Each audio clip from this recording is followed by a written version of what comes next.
Hi, in the lesson 1 example, So You Want to Be Happy, we'll review the concepts of individuals and variables.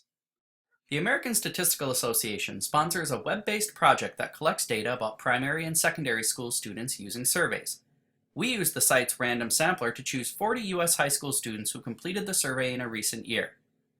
One of the questions asked the students which they would prefer to be: rich, happy, famous, or healthy.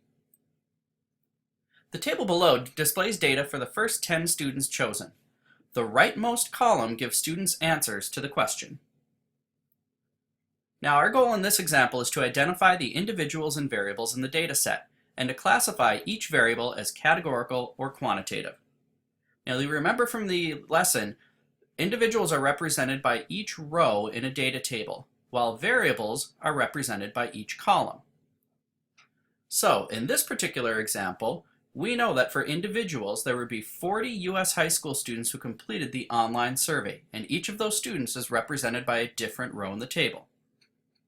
For the variables, we'll look at each column. So we have state, grade, gender, age, birth month, height, arm span, and preferred status. We'll want to categorize these as either categorical or quantitative, and you'll recall categorical variables assign labels that place individuals into particular groups. So for this example, the state where the student lives, the grade level, the gender, the birth month, and the preferred status would all be categorical variables. Now notice grade level is numerical. However, it doesn't make sense to take an average of this, so we'll consider grade as a categorical variable.